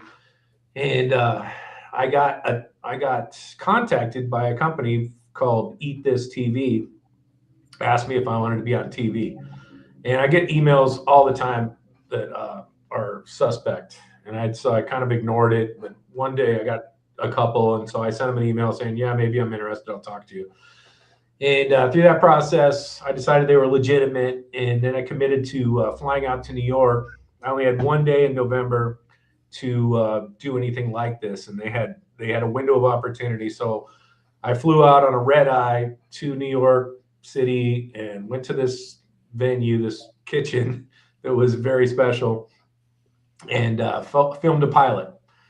And so the pilot went over well on YouTube and all the social medias. So they offered me 10 seasons, and I just recently finished filming those. You just finished filming all 10 episodes. Yeah, in 3 days at the end of December during my busiest period of catering. Holy cow. So when can we see this? You can see it right now. It's on. So if you go to www.eatthisTV.com, that pops up their webpage, and the video runs at 9 p.m. my time, 11 p.m. your time every day, 7 days a week. And then at some point, I don't understand the YouTube thing. My pilot went up on YouTube right away. Then he got 20,000 views in 4 days, and wow, that's why we got where I am. But right now, it's the only thing that's on YouTube are the shorts. The shorts are interesting, but right now it's on episode 1, and I did some Asian. I did a what do you call it? Taiwan. So I did an Asian fish balls and some lob salad and some other things. And the show was supposed to be designed around worldview cuisine. So like from everywhere. And so we do Spain, we do Italy, I do New Orleans, which is a third world country somewhere in the United States, and other stuff. Dude, that's badass. I put the link up in the chat room. So if anybody wants to check that out, make sure you check that out. Thank you. We've got more chefs checking in. We got Flavors 2015 checking in. Biggie Cheese 38 checking in. Glenn Wiggins checking in from right here in Tampa, Florida. And Chef Kendra Mastrone checking in. Kendra Sharp. We're talking with Troy Heller. And, we're talking about his show on Eat This TV. Check it out. Make sure you keep hitting those clicks, giving it likes, giving it shares. Let everybody know what we're watching here. Thank you. That's Troy Heller of Heller's Kitchen. So, Troy, you do the caterings, you do the food, you're on the TV. What's next? Where do we see it going? Well, they want me to have a cookbook. They want me to have something to sell on the TV show. So I'm working on that. I haven't decided exactly the concept for the cookbook. I'm thinking about my career and all the places that I've cooked, starting with, like the Stanley Hotel and my stay in New Orleans and some of the things we did in Tampa. And I think there's some interesting things in there to show kind of an evolution of where you start from to where you're at, and things like that. I think that would be interesting. I think that would be very cool. I know it's something I would want to check out. And I think, the food is what everybody wants to get into. Absolutely. But when you add those anecdotal stories, obviously I'm gonna be able to relate. But it's not something that you have to be dead center in the mix, because the stories are universal. Yeah. Everybody can relate in one way or another, and I think that would be super badass, dude. Yeah, I think when I left Castaways to go to New Orleans, I'm kind of dumb, and they offered me this job in New Orleans, and I was like kind of starstruck, and I was like, oh well, fuck, how cool would that be to go be a chef in a restaurant in New Orleans? Not really considering that I'm not really a chef. I've been cooking in restaurants for 10 years, and I've learned how to grill food and saute food and mix stuff and da-da-da. And then you show up in New Orleans, where the epicenter of fucking food in the United States, and your eyes get open, you get humbled, but I had an opportunity to learn some of the best techniques that there are on the planet, and also I met some really cool people in New Orleans. Like I met the Neville brothers, and I got to be friends with the drummer for the Neville brothers, Bean Willie Green, and the culture there was so cool. And I think that part of cooking, if you travel, if you take your skills, if you're not afraid, and this is one of the other things, I've never been afraid. When I got offered this TV thing, and I put that in quotes, I mean, it's a work in progress, but you get offered something like that, and you just go. You just say, I'm doing that. I'm not afraid. And you learn so much from those experiences. Yeah, you gotta flash back to when you were, in those teenage years, when you were willing to just do anything. You weren't, you just did it and worried about the consequences later. Yeah. And as we get older, we get safer, and we try to become, analytical. You can't comfortable. Most people want to be comfortable. I don't think there's anything in the restaurant, hospitality, hotel industry that's comfortable if you're working in a kitchen. No way, shape, or form. And especially if you're growing, if you're learning, and you're not just set on this one way of doing things. You have to become uncomfortable. And for me, like, doing the TV thing, I had no idea what to expect. I got flown into this place. I took a red-eye flight. I spent hours in the airport waiting around to go to the actual spot. And the spot turned out to be like this kitchen where they do cooking classes, and they rent it out to people to do catering. And it was not that exciting a kitchen, let me just say. And it was scary. And they fucked up my groceries, and you have to adapt, and you have to make it happen no matter what happens. And then that's it. It's about the food, right? It's the outcome of the food. So, well, I got to tell you, I watched the pilot. I didn't know the rest were up. I thought the pilot was a great watch. I quoted it today. I actually sent someone to watch it. They said, I think I want to do pasta. I'm like, well, why don't we do something different? Why don't you try a gnocchi? Yeah. And he's like, I've never made gnocchi before. I said, well, go check out my boy Troy Heller's episode. He just filmed. He makes gnocchi, and he makes it look so fucking easy. It is. Gnocchi's easy. And it's just a ratio of potatoes and potatoes, flour, an egg, and you make it. It has to feel right, just like pasta. It's easy. Well, I make it look easy too. And you did. I sent him to watch your video, and he's going to be making it and serving it next week at the restaurant at school. If he has, anybody that has any questions about any of those things, they can hit me up at Heller's or HellerTroy@yahoo.com. I'll answer any question at any time, or my website, Heller's Kitchen LLC. There's a landing page. You can ask me anything. I'll answer you. No problem.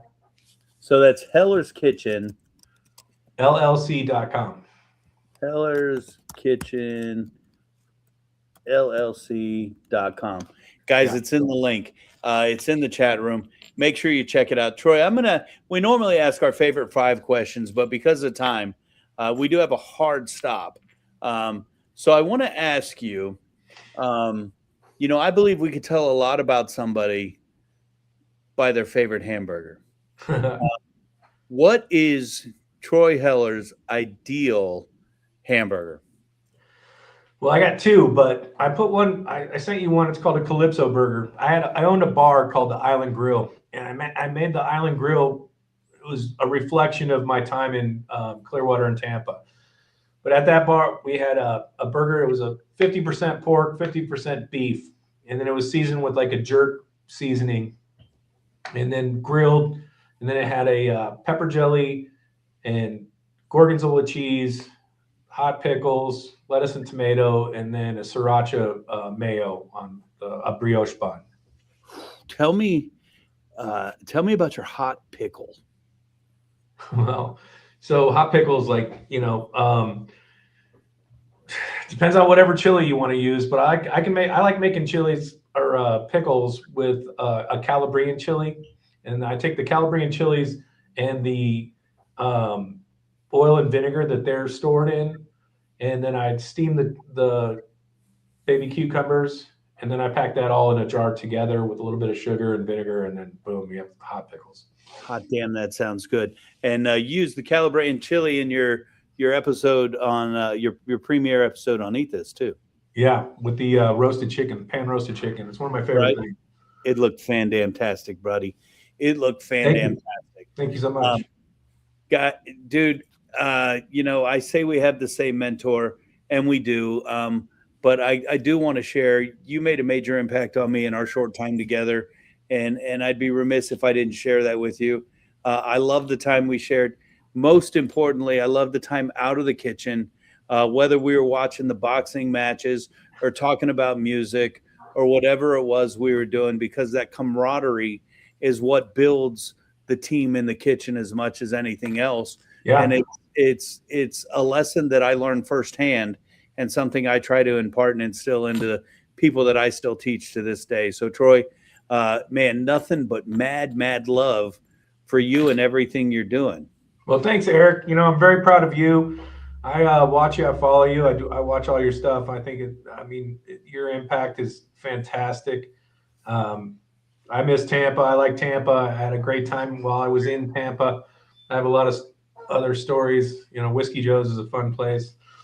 The Rocket Club. Did you go to Extreme when we went and saw Extreme, the show at the Rocket Club? I did not. All right, I think Tony was there. It was one of the single greatest impromptu rock shows that I've ever seen. They had a band there called Danger. Do you know that? Do you remember that? Yeah, they opened for him. I remember. Yeah, so they Extreme opened for Danger. So the Extreme played, and it was crazy. It was so good. And then they came out and they're like, "Now we welcome you, Danger, fucking Danger." And then it was just like from that out there. Well, Extreme is one of the hottest bands out there. And I got to tell you, I wasn't going to go to the Motley Crue tour that's coming up. And then I found out Extreme's opening up, and I'm like, oh shit, I got to call Ed. What's the name of the guitarist? Nuno Betancourt. What? Nuno Betancourt. Yeah, one of the best ever in the world. And I watched him that night, the Rocket Club, 500 people. It was crazy. Insane. Troy, I got nothing but love, but I got some bad news for you, dude. Uh-oh. I got to kick your ass in trivia now. Okay.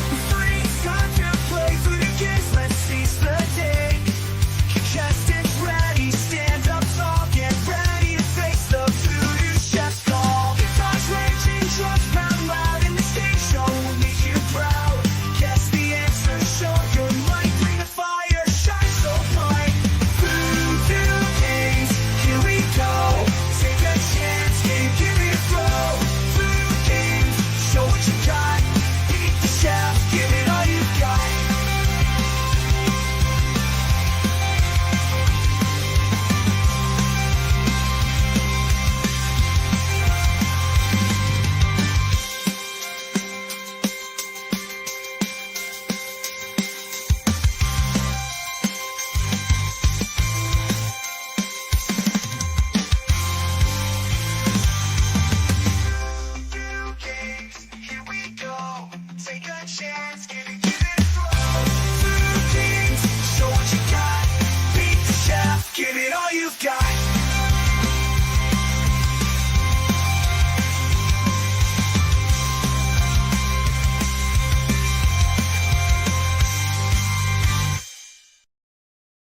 All right, it's time for the little VooDoo Games. But before we start, we got to give a big shout out to Jennifer Chicote, Maria Morales, 15 PD, and of course our good friend Kimo Gray for being here tonight.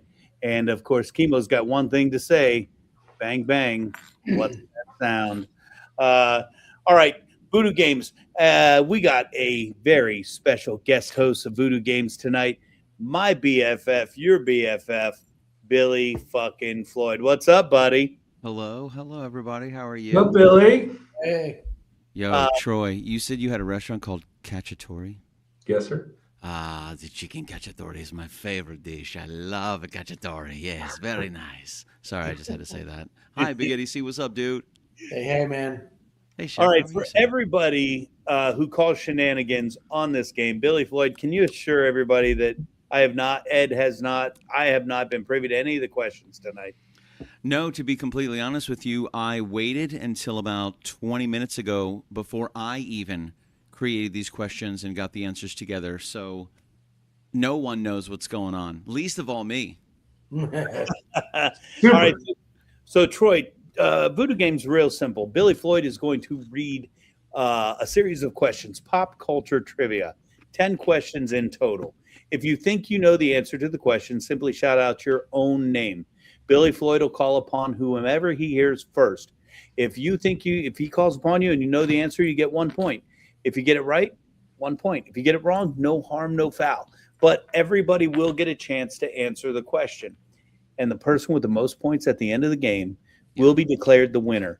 And as the winner, you will have the right to have your name entered into a drawing where you could be selected the winner of a prize that could be named at a later date. Yeah, that's true. Maybe. Sweet. So with that said, Allegedly, Billy Floyd, I turn it over to you. All right, let's get into it, kids. We got 10 questions, pop culture trivia. I'm excited. Big Eddie C's a brilliant man.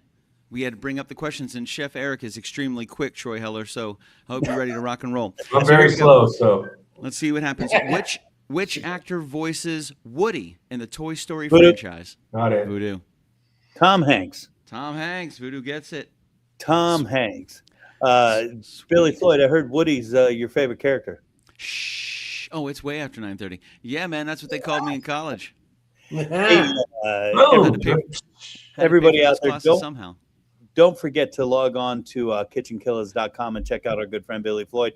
Follow him on every social media platform. Billy Floyd goes live every Monday at 7:05 and every Friday at 9:05. And I believe we are doing a joint cast this week. You're going to stream onto the VooDoo page. Oh, yeah, Friday. baby. Oh, we're doing the 3rd annual Meatloaf Mayhem Challenge, and I'm super excited. And I may be super excited, too, if you were watching the podcast earlier tonight. Don't let your meat loaf. That was my dad's favorite joke. I like this guy. He's good, man. Okay. Question number 2. Which fictional city is the primary setting of Stranger Things? Ed. Big Eddie C, what you got? Hawkins, Indiana. Nailed it. Solid effort.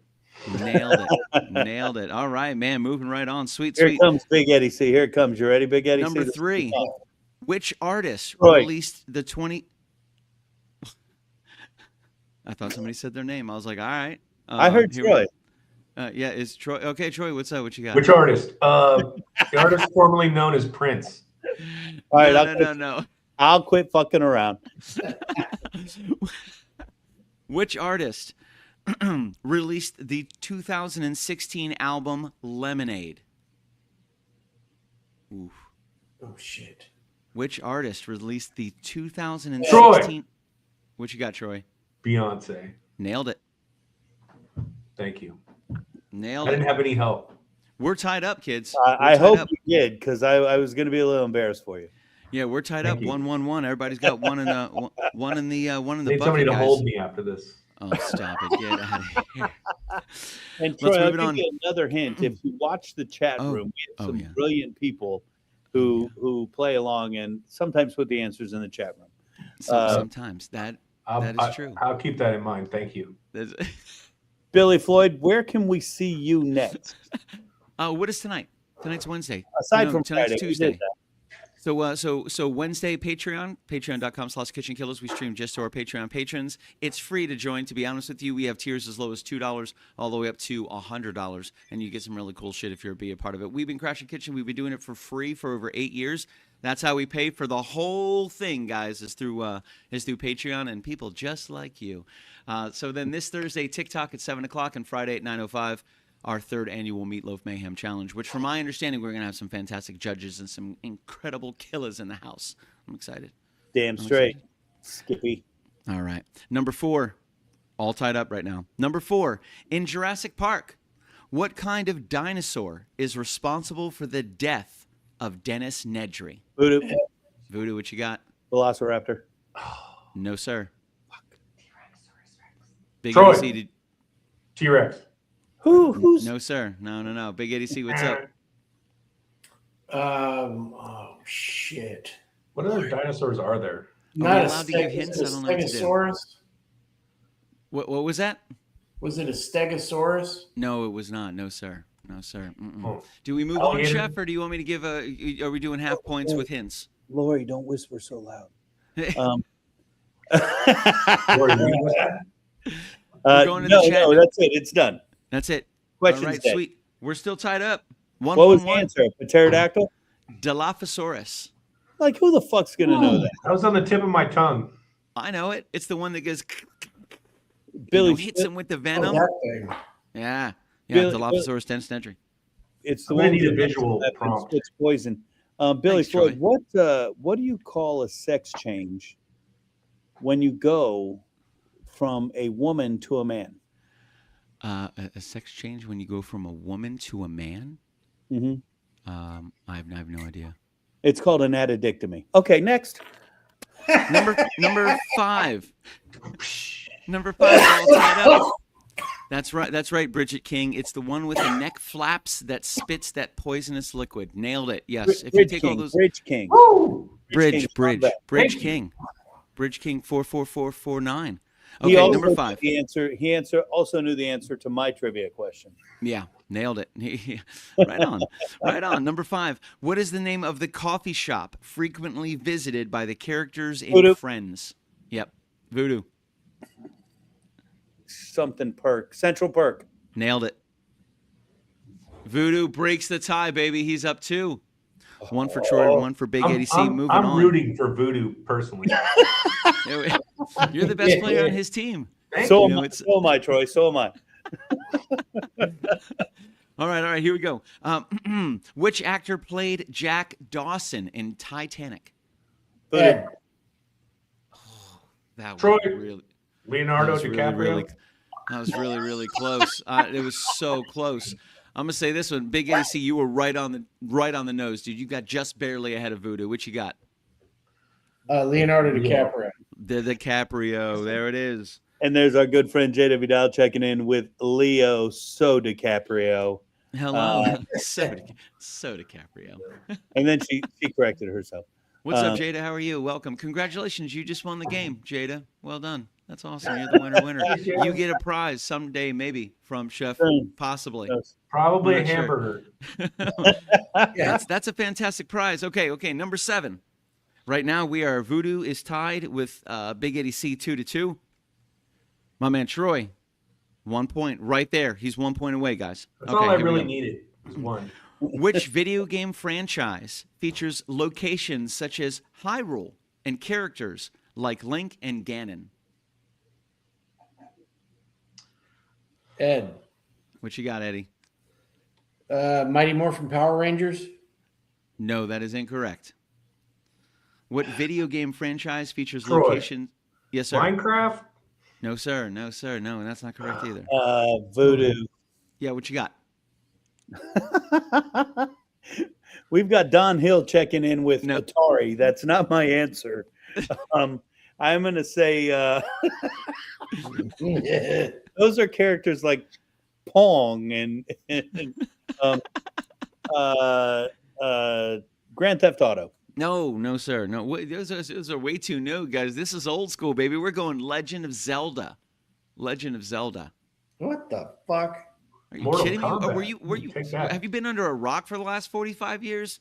Jeez. Yeah. I mean, chefs don't play a lot of video games. Yeah, that game came out in like 1986. It changed the face of video games forever on the Nintendo Entertainment Center. Where you guys been? There you I go. know, man. There you go.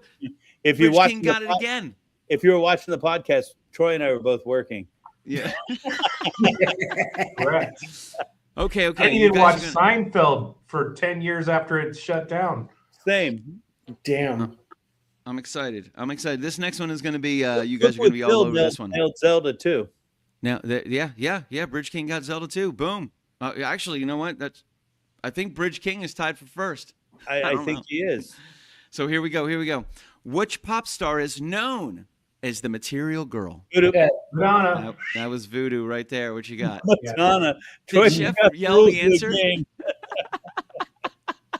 Forget my name.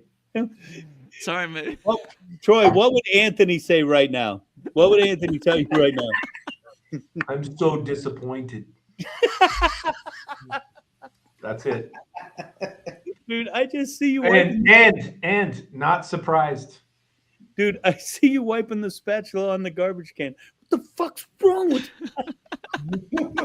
I saw you doing it 10 minutes ago. Fuck off.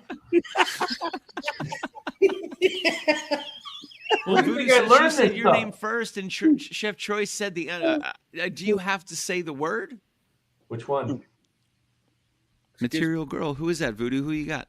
Madonna. I didn't know if you had to say it for it to count because Troy said it, but you said it. I did say it. Right. I actually said it. Troy, did you ever look at him and pull out one of those old commercials like the dad with the box of drugs? What are you doing with this? I learned it from you, Dad. I learned it from you, Dad. Watching you. Yeah. He said I was smoking pot on the back dock before he hired me. And I'm like, really? That's why he hired you. He's like, this guy's awesome. I like this guy. I can't wait to download this and send it to him so he can watch it. Because his crippled old ass is. Last story about him. I helped him move his family from a location, right? We had to go rent a U-Haul. Well, the U-Haul was a stick shift. Neither one of us knew how to drive a stick shift at this juncture. Guess who had to learn right there? You. Because he wouldn't do anything that would make him look less or not able to do something. I was like, I don't know how to drive it. He goes, well, you're going to learn. I'm like, cool. All right. I did. Oh. Sorry, Billy Floyd. No, you're good. My You guys bad. are like, telling old stories, old war stories. I love it. It's fantastic. I wasn't around in the 60s. I don't know what's going on. He called me up, Troy calls me up one day, and he's like, hold on. And he's like, and I'm talking, he's like, shh. And I'm like, dude, what the fuck are you doing? He goes, I'm hiding in the bushes, dude. Beth's trying to fucking kill me.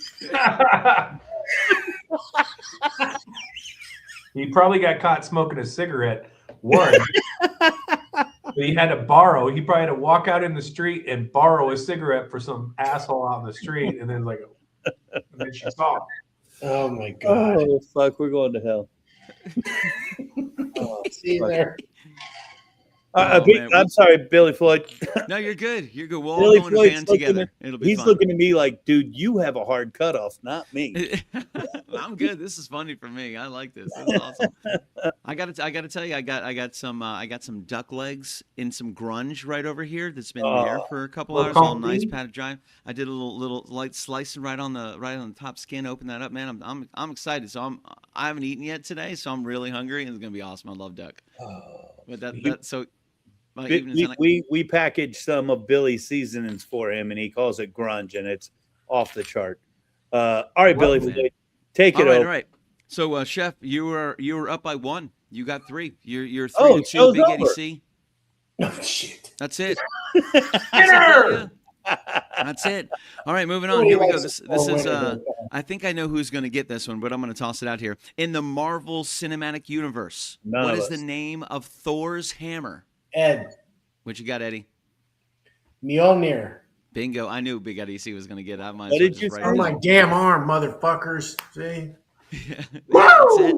Mjolnir. That's Ric Flair. Right. Nailed it. Yes. Holy smokes, we've come down to a tie. Troy, this one I feel like making this one 3 points. So if Troy gets it, he wins. When's the burger cook-off? Because I'm going to fly down and do that. May 16th. Ooh, okay, I'm going to put that on my calendar. I might do that. I would love to have you, my friend. Is it okay to have a Colorado weirdo can come cook a burger? Dude, I would love for you to do that. And you know what we'll do? The bad thing is you got to cook 300 servings. So we're just going to make Anthony do it from Green Iguana I mean, he fucking owes you, dude. And he owes me. So Only way he owes Big the mic. 300, like in what amount of time? 20 minutes? I got that. That's no problem. Dockside broiler days. Get him mic'd up. We'd have to record the commentary for later. But I got to get one of them floppy fucking hats, and I need a handkerchief thing, like a red handkerchief that chokes you out while you're trying not to breathe. El Gaucho. Yeah. Troy, I would be honored if you came to cook in the best burger in Florida competition. All right. I'm thinking about working that out.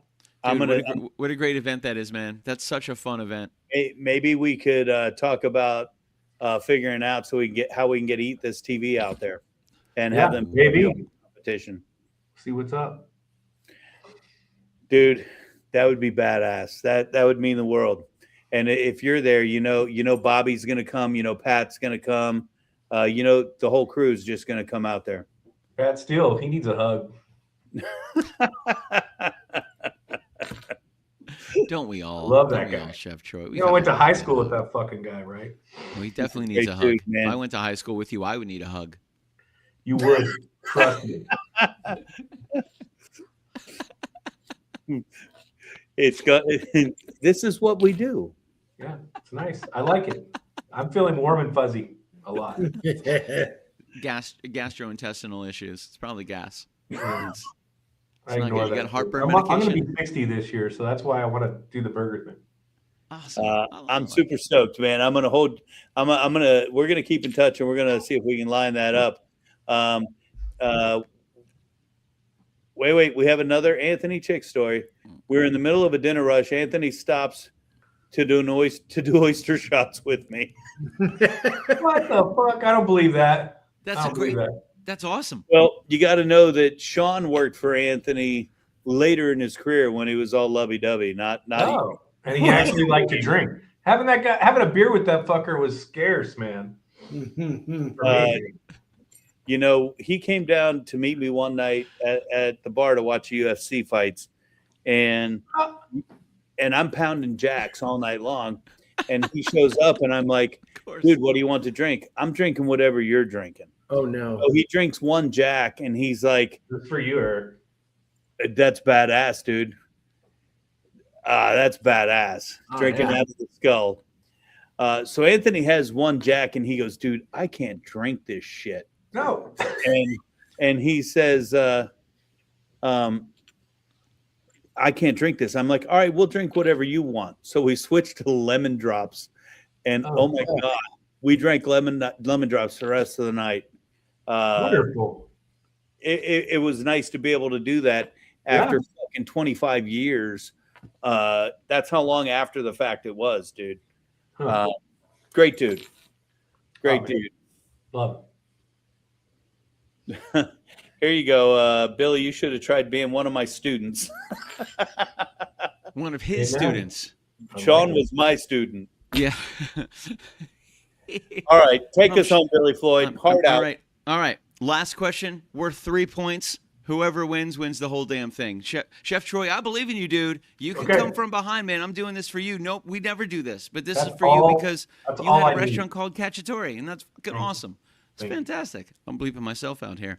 All right, here we go. Which TV show features the characters Walter White and Jesse Pinkman? Ed. Pretty bad. Troy.